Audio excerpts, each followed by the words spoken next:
ayat itu gini. Kamu kebayang nggak kalau misalkan Allah itu hadirkan siang tanpa malam itu pernah datang, apa yang akan terjadi? Dan kebayang nggak kalau Allah mampu hadirkan malam tanpa menghadirkan pagi lagi, malam terus gitu. Kayak apa? Makanya di antara pergantian hari itu kita disuruh berzikir. Di antara pergantian malam ke siang atau sore ke malam itu disuruh mengingat Allah itu karena di antara pergantian malam dan siang itu ada tanda-tanda kebesaran Allah. Ini kan orang kebayang bengi terus tanpa ana pagi terus manusia itu kademene kaya apa, semua tumbuhan mati dan segala macam. Atau sebaliknya. Nah, walaupun sesederhana pergantian malam dan siang karena manusia itu terus mengalaminya berulang-ulang dari lahir sampai dewasa begitu, terus kan akhirnya jadi kayak biasa saja. Padahal itu juga sebuah nikmat. Karena nikmat yang datang berkali-kali setiap hari itu akan jadi terasa biasa saja.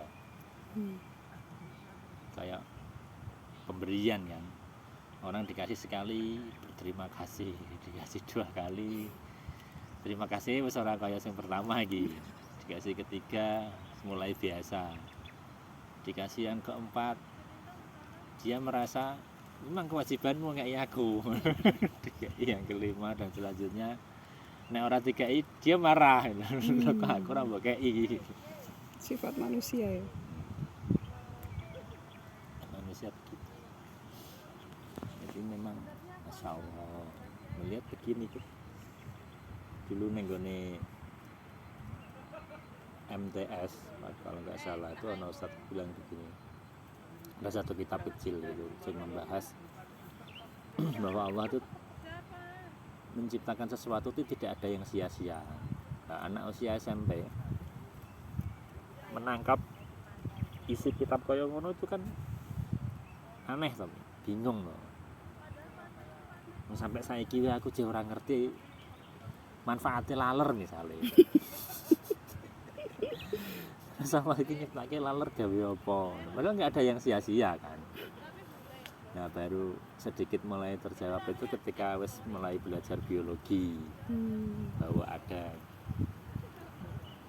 siklus, ada rantai makanan, ada simbiosis mutualisme, yang ini butuh ini butuh ini, bahwa ini dimakan ini dimakan ini sampai muter. Oh berarti Allah itu memang menciptakan bumi, langit dan seisinya itu dalam keseimbangan ya.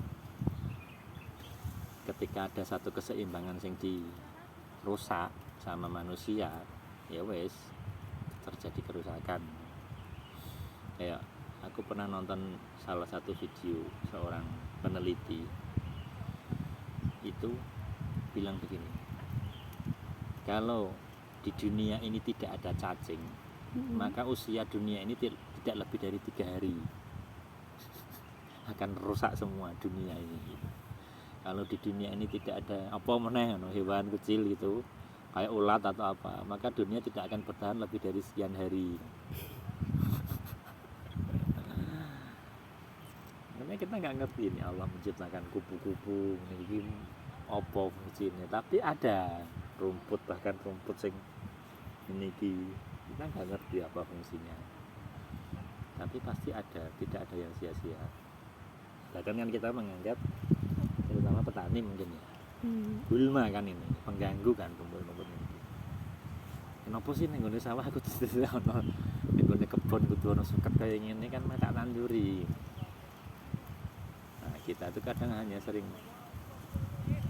mengeluh, menggerutu, marah bahkan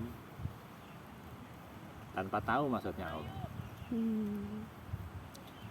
Apa maksudnya Allah mempertemukan 2 insan, mempertemukan kita, memberi anak kita sekian, sifatnya begini kan semua ada maksudnya. Kita nggak ngerti ya. Ketidaktahuan kita itu yang kadang-kadang membuat kita itu nggak tahu ya, entah marah atau apa, marah pada diri sendiri mungkin. Hanya karena kurangnya ilmu. Sedangkan ilmu Allah itu luas kan. Kalau samudra itu tinta dan semua pohon di dunia ini jadi penanya, kalau untuk menuliskan kalimat-kalimat Allah itu tidak akan habis, walaupun ditambah yang semisalnya. Tambah satu samudra lagi, seluruh lautan yang ada di dunia, tambah semua pohon untuk menuliskan, itu nggak habis ilmunya Allah. Di situ tadabbur Allah maha alim, Allah maha berilmu. Seperti kemarin Dewi bahas Allahu Akbar gitu, bumi itu sebesar cincin yang dilempar ke padang pasir. Terus kebayang besarnya Allah, maha alimnya Allah itu diibaratkan begitu. Nah, lautan itu jadi tinta atau sepiro tapi untuk meneruskan itu nggak cukup, nggak habis ilmu Allah itu. Nah, dulu saya bahas satu-satu itu Asmaul Husna itu. Allahul A'la, Allah yang maha tinggi, itu penjabarannya bagaimana? Satu ini penjabarannya sampai berhari-hari. Kita nggak bisa bahas tuh seberapa tingginya Allah itu. Allah maha besar aja. Nah, kita analogikan tadi alam semesta itu satu langit. Langit pertama itu dengan langit kedua seperti cincin yang dibuang ke padang pasir, dan selanjutnya sampai langit ketujuh gitu terus. Jadi ya Allah. Nah, makanya kan kita nggak kebayang tuh ketika dikasih tahu bahwa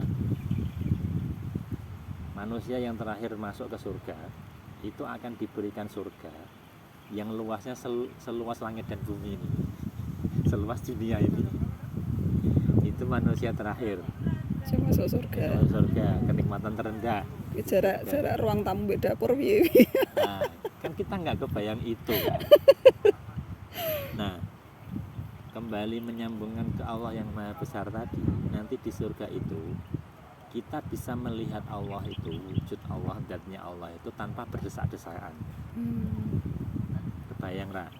Jadi kita bisa melihat Allah itu seperti, Rasul bilang kita bisa melihat Allah seperti ketika kita di dunia sedang melihat bulan. Seluruh manusia melihat bulan kan orang usah antri berdesak-desakan untuk melihat bulan kan kan. Nah, kebayang akhirnya tadi surganya kita seluas itu. Terus Allah yang semaha besar itu, seperti kita sedang di surga yang seluas itu melihat bulan, melihat kebesarannya Allah itu. Kan rada relate itu betapa maha besarnya Allah itu.